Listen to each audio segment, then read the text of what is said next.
দক্ষিণ কামৰূপৰ এনেকুৱা এটা মন্দিৰ যাৰ ইতিহাস আৰু ৰহস্যই আজিও মানুহক আচৰিত কৰি তোলে। হাই, মই নিপজ্যোতি। হয় ৰাইজ, মই কৈ আছো দক্ষিণ কামৰূপৰ মিৰ্জাৰ নিচেই ওচৰৰ হাৰপাৰা অঞ্চলত থকা শ্ৰী শ্ৰী হিন্দাল প্ৰভু শিৱ মন্দিৰটোৰ কথা। এই মন্দিৰটো 1880 চনতেই স্থাপিত কৰা হৈছিল।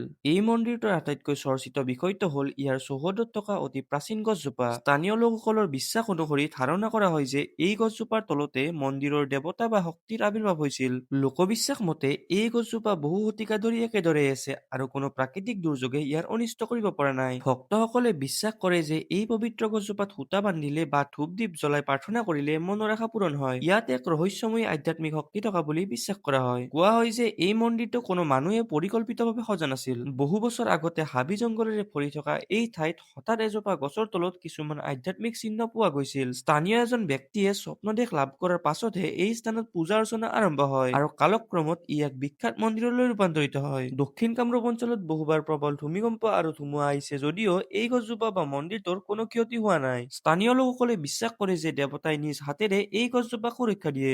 এই মন্দিৰটোৰ চৌহদটো ধুনীয়া গছ-গছনিৰে ভৰপূৰ। এই মন্দিৰটোৰ প্ৰত্যেক সোমবাৰে আৰু শিৱৰাত্ৰিৰ সময়ত ভক্তৰ ভিৰ বেছি হয়। আধ্যাত্মিকতা আৰু প্ৰকৃতিৰ এক অপূৰ্ব মিলনস্থলী এই হিন্দাল মন্দিৰ। দক্ষিণ কামৰূপৰ এই ৰহস্যময় মন্দিৰটোৰ কথা আপুনি আগতে গম পাইছিল নে? যদি গম পাইছিল কমেণ্টত জনাওক আৰু এনেকুৱা ধৰণৰ ভিডিঅ' পাই থাকিবলৈ এই বেষ্ট ফলো কৰি ৰাখক।